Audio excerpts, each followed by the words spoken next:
नमस्कार, स्वागत है आपका न्यूज़ लॉन्चर पर। मैं हूं अशोक वानखेड़े। लेकर आया हूं आपका अपना कार्यक्रम द एक्स-रे। 5 ही राज्यों के चुनाव के नतीजे सामने आए। बंगाल में बीजेपी, असम में बीजेपी, तमिलनाडु में विजय, केरल में कांग्रेस, पुडुचेरी में बीजेपी। कांग्रेस की तरफ से विजयन को समर्थन देने की बात हो रही है।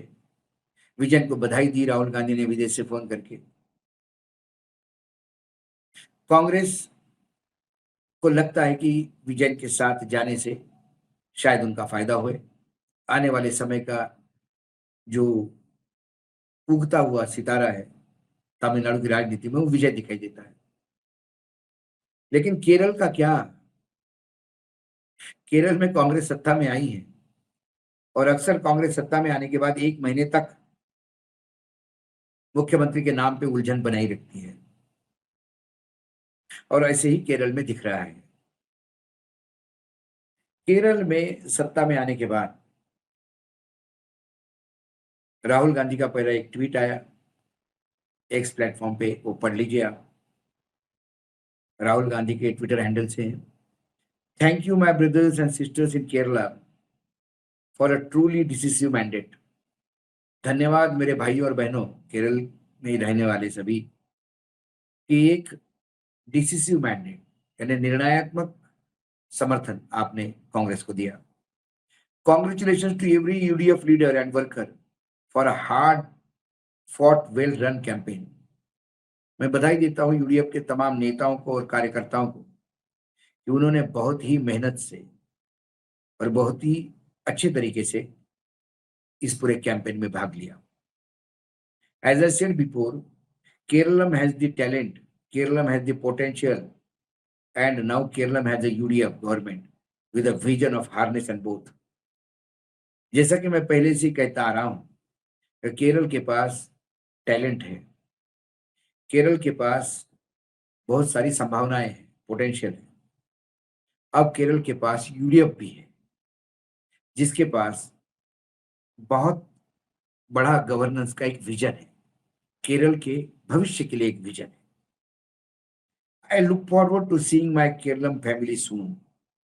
मैं बहुत ही जल्दी मेरे अपने केरल के परिवार से मिलने की चाह रखता हूँ और हार्ट का सिंबल दिया है, गदगद है दिल उनका।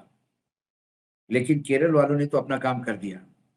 अब पार्टी को अपना काम करना है, मुख्यमंत्री तय करना है, मंत्रिमंडल बनाना है और जो घोषणा पत्र में बोला था वो भी वादे पूरे करने हैं। कौन बनेगा केरल का मुख्यमंत्री? अब सबसे आगे चल रहे 4 नाम। कौन नाम है? जब मैंने एक्सरे से देखे, केरल कांग्रेस के नेतृत्व वाले यूडीएफ गठबंधन की जीत हो गई है। अब केरल में सबसे बड़ा सवाल सामने आ रहा है कि कांग्रेस किसे मुख्यमंत्री बनाएगा। कुछ नाम चर्चा में जरूर है। 5 राज्य के विधानसभा चुनाव के नतीजे आने के बाद केरल कांग्रेस वाली गठबंधन यूडीएफ को लगभग 100 के आसपास सीटें मिली है। ऐसे में केरल विधानसभा चुनाव में कांग्रेस गठबंधन की जीत जब हो गई है, तो अब केरल में सबसे बड़ा सवाल जो हर एक के जबान पे है कि कांग्रेस किसको मुख्यमंत्री बनाएगी। केरल के सीएम के रेस में फिलहाल 4 नाम चल रहे हैं। अब उन 4 नाम में से एक नाम तो भाजपा के भी करीबी का है, ऐसा खबर लिखने वाला लिखता है। अब इसमें जो पहला नाम है, ये है प्रतिपक्ष नेता वीडी सतीशन। ठीक है। अब वीडी सतीशन जो है, इस साल 2021 में वो विधानसभा के विपक्ष के नेता बने। केरल की परवूर विधानसभा सीट से विधायक है। राजनीतिक जानकारों का मानना है कि वीडी सतीशन सीएम फेस में सबसे आगे चल रहे हैं। सतीशन के साथ ही केरल के सीएम के रेस में रमेश चेन्नितला का भी नाम विपक्ष नेता ले चुके हैं, मतलब ले रहे हैं, जो पहले विपक्ष के नेता भी रह चुके हैं, केरल कांग्रेस के अध्यक्ष भी रह चुके हैं और केरल की हरिपद विधानसभा से कई बार विधायक रह चुके हैं। वर्तमान में केंद्रीय संगठन में महासचिव है, महाराष्ट्र का इंचार्ज है। केरल में कांग्रेस के सीएम दावेदार में से तिरुवनंतपुरम के लोकसभा सीट के कांग्रेस के सांसद वो केरल से आते हैं और केरल में उनकी दिलचस्पी भी देखने को मिली है। ऐसे में केरल के सीएम पद के दावेदार में शशि थरूर का भी नाम चल रहा है। पिछले कुछ दिनों से चर्चा चल रही है कि शशि थरूर कांग्रेस का साथ छोड़ के बीजेपी जाने का प्रयास कर रहे हैं। इस चर्चा के दौरान ये भी हुआ कि वो कांग्रेस छोड़ के कहीं नहीं गए और जाएंगे भी नहीं। लेकिन जब ऑपरेशन सिंदूर के दौरान उन्होंने जो बयान दिए वो कहीं ना कहीं कांग्रेस को तकलीफ वाले हुए। उनके बयान हमेशा दो बयान कांग्रेस के फेवर में जाते हैं तो एक आध बयान मोदी जी की वाई वाई करके भी उस दरवाजे पे ठक ठक करके आते हैं। अब एक नाम और है और बहुत बड़ा नाम है। केरल के मुख्यमंत्री पद की रेस में कांग्रेस के राष्ट्रीय संगठन महासचिव का नाम भी सबसे आगे है। कहा जा रहा है कि बीते कई सालों से कांग्रेस के शीर्ष नेतृत्व के साथ काम कर रहे केसी वेणुगोपाल केरल में मुख्यमंत्री पद चाहते हैं। इसको लेकर कई संकेत भी मिले हैं। केरल उनका गृह राज्य है, लेकिन बीते कुछ सालों से केरल के संगठन और प्रदेश कांग्रेस के फैसलों में उनकी दिलचस्पी और एक और इशारा करती है। अब जो केसी वेणुगोपाल जो है, केसी वेणुगोपाल मंत्री भी रह चुके केरल में। उनकी एक सुप्त इच्छा है कि वो केरल में मुख्यमंत्री बन के जाए, लेकिन इस विधानसभा चुनाव में वो चुनाव ही नहीं लड़े। वर्तमान में सांसद है लोकसभा में और वो चुनाव लड़े नहीं, लेकिन केरल में उनकी दिलचस्पी है, इससे कोई ये नहीं इनकार नहीं करता। लेकिन एक स्कूल ये भी कहता है, थॉट का है, कुछ उनके मित्र ये कहते हैं नजदीकी, कि वो केरल में जाके मुख्यमंत्री बनेंगे तो एक राज्य के मुख्यमंत्री बनेंगे। लेकिन दिल्ली में जिस संगठन पोस्ट पे बैठे हैं वो जनरल सेक्रेटरी ऑर्गेनाइजेशन, महामंत्री संगठन, उससे तो कर्नाटक, हिमाचल, तेलंगाना इन राज्यों के भी मुख्यमंत्री उनके अधीन है और केरल में जो भी मुख्यमंत्री बनेगा वो भी उनके अधीन रहेगा। ऐसे में चार चार मुख्यमंत्री पॉकेट में लेके चलने के बजाय वो स्वयं मुख्यमंत्री बनना चाहेंगे या नहीं।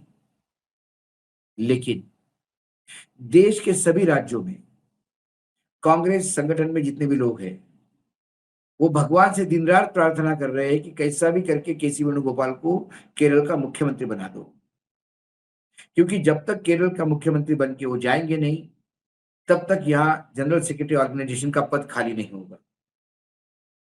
और मैं कई राज्यों में जाता हूं, वहां अक्सर लोग यही कहते हैं कि साहब वेणुगोपाल जी ने भट्टा बिठा दिया पार्टी का, कुछ करिए।